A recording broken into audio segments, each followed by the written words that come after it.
We make way for our friend. He's Mark Sanchez, Fox Sports, joining us on the program. How good are the Rams? Cool. I think they're an excellent young team that is peaking at the right time. And I already forgot. Sorry. Good morning, Danettes. And Where I'm are you? I'm in Hawaii actually. My wife's we got we got twins on the way. So we're doing a little trip before she can't travel anymore, and then we'll be in dad mode and wife mode and baby mode for most of the off season. So this is our chance to get away. But I'm not going to miss you guys. 6'3", Coach. I'm getting a little heavy by the end of the season. I've been eating a little too much. I don't read on the sidelines. I eat hot dogs on the sidelines, and I'm probably like 240, 242 right now. So I need to trim up. Wow. Yeah. Okay. But Brady Rams, yeah. shouts you out though, Mark. Yeah. With the I remember seeing a I quarterback texted him. I eating a. texted him during the game. And he texted me back like a quarter later, just with one of those funny emojis. Yeah, messing around with each other. But it's it's been cool to watch. And when you see other players doing what you're doing and watch them grow throughout the season, it's pretty fun.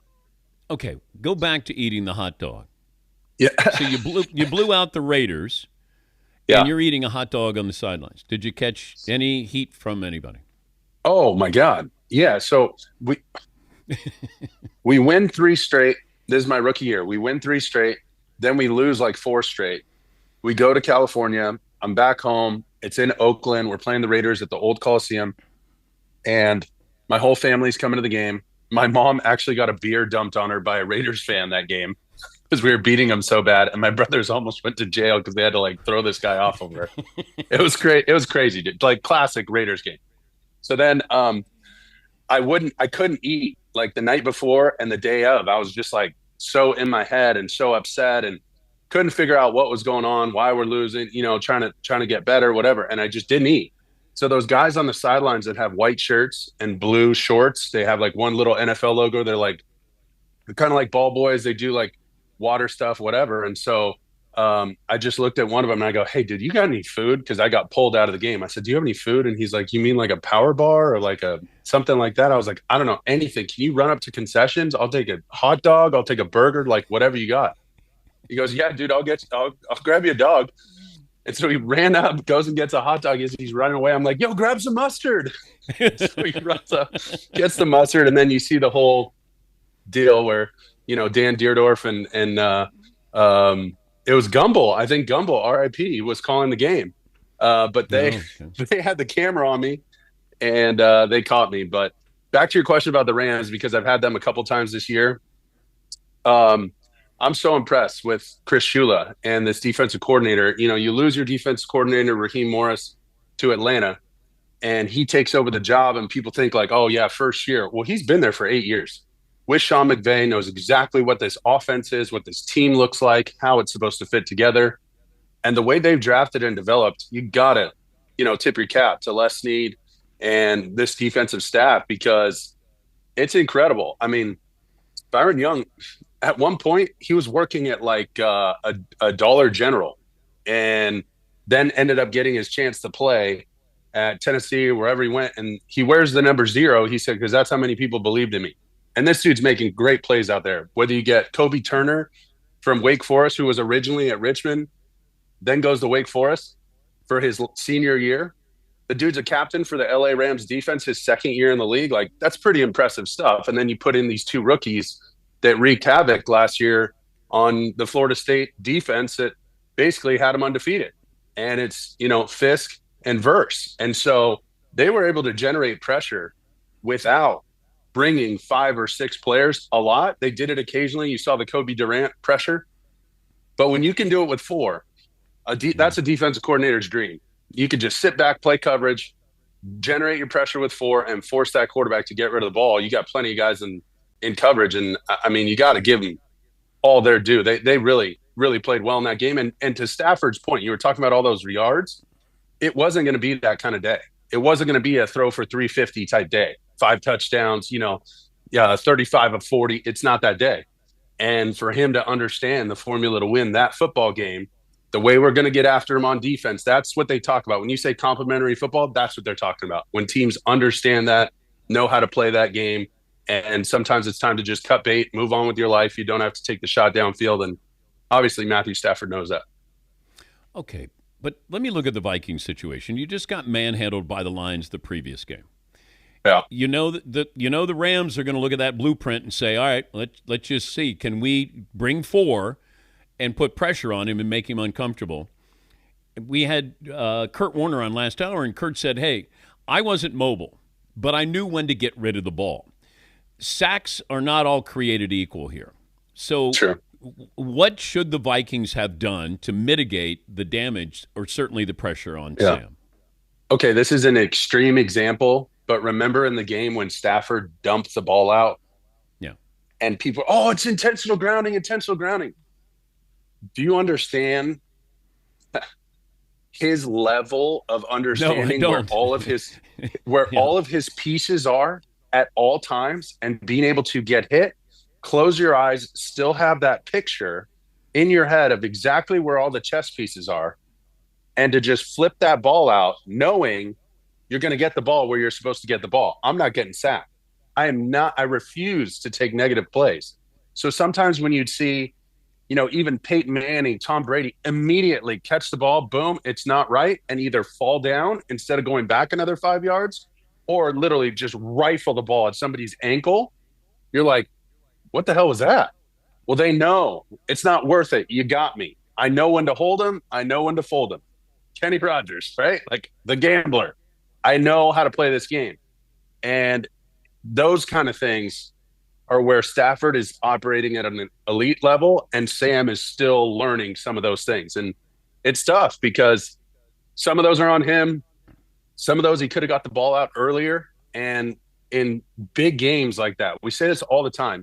I think Pete Carroll was incredible about reminding us of these big moments, and all the commercials and all the hype surrounding this game makes this game feel bigger. Same size field, same size ball, same rules, except for overtime. So what are we doing? We go back to our fundamentals. We know when to get rid of the ball. We know when to hold them, when to fold them. Let's go play some ball. And Sam, unfortunately, he's just got to continue to learn. But hell of a year. I just feel bad because the last two games, that recency bias is going to crush him when it comes to, contract negotiations this offseason. That knocked him down a couple rungs. But, clearly he can play. Now it's getting him to that next level. If you're Minnesota, do you what do you think Sam Darnold's future is? Where is it? Well, I think now it might be better for Minnesota financially, because you start negotiating at a different number than you might have if he won the last two games, right? Or he would have won the last game and sat out this year. Yeah, sure. You totally can if you love McCarthy, and then you got to bring in another veteran. Or you keep Daniel Jones, who's on the roster, and have him be your veteran, and then potentially be like Sam Darnold next year. Like they have plenty of options. The big questions are all the free agents they got on defense. I think Joe Buck might have said it last night, but I think Metellus is the only one in that back end in their secondary and linebacker group that's even on contract for the next year. So they got like 6 free agents there that were a critical part of their success. So I think it's not just the quarterback. There's Kevin O'Connell's shown he can play well with a lot of different quarterbacks already, whether it's, the pastronaut, whether it's Kirk Cousins, whether it's Sam Darnold, he can do it. So now it's okay. How do we win that first playoff game? They got to get out of the wild card round or get the first round bye and win a divisional. They just got to win a playoff game. And then, what are we doing on defense? Who's going to play for us at quarterback? I think those are great questions. But now I think if anybody has the leverage, it might be Minnesota a little more than Sam. Mark Sanchez, father in waiting, joining us on loan from Fox Sports. You're a competitive guy. Tom Brady is Tom Brady. But do you feel you're a better analyst than Tom Brady? Whoa. Careful now. Careful. Listen, and I hope Tom would say the same thing, but you got to feel like – I feel like if you're playing quarterback or if you're going to compete at anything, you got to feel like you're the best, or you shouldn't be doing it, in my opinion. But that's just the way I was reared. That's just kind of the way, we grew up. When you step into the booth, you step in between the white lines, you step on the court, you're the baddest dude out there. And if you don't think like that, it's not going to go well. and it's not even worth your time. So, of course, I think, you know, I can do this better than anybody. But I'm sure Troy Aikman thinks that. I'm sure Tom Brady thinks that. And they're all really, really good. And at the end of the day, too, when it comes to, this announcing game, it's a little different than, as a quarterback, you have a record next to your name, you have a completion percentage, you throw for yards, touchdowns, you get all these stats. Was an announcer, you get a bunch of opinions about either you're good or not. Well, what makes you good? I don't know. You might like chocolate ice cream. I might like vanilla ice cream. We both think they're good.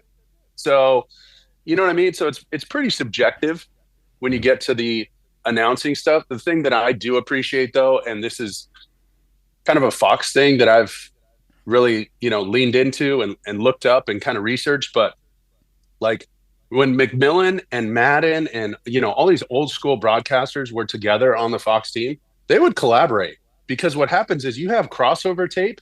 So think about it. You have a 16 to 18 game season and you call the New Orleans Saints week 2, and then you have the New Orleans Saints at the Tampa Bay Buccaneers week 18.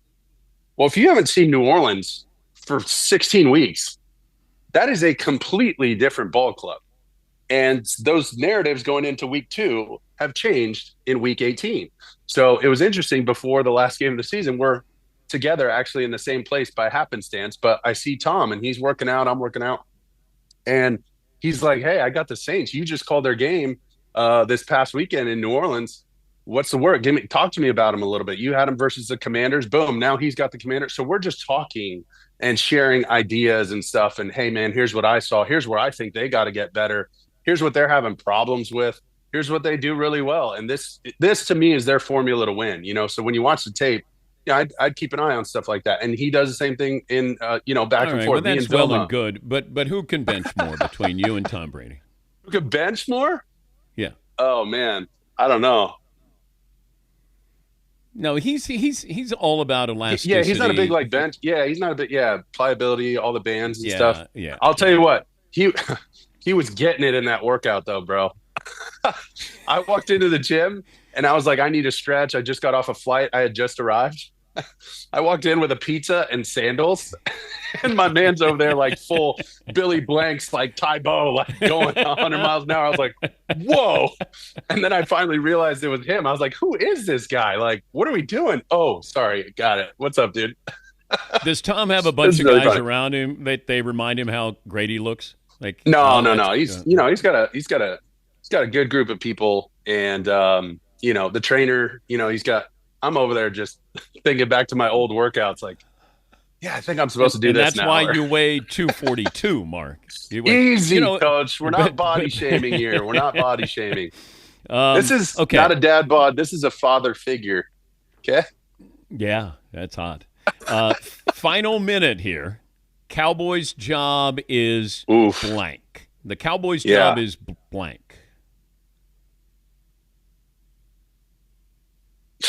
Interesting, wild, available. I mean, those aren't compliments. I don't know. I don't know who's best suited to take that job, because if you go Dion, I think there's he's started to catch up to that learning curve of coaching in college and clearly made progress, right? You can tangibly see there's more wins than the year before. He got good players there. He knows how to motivate, those kind of things.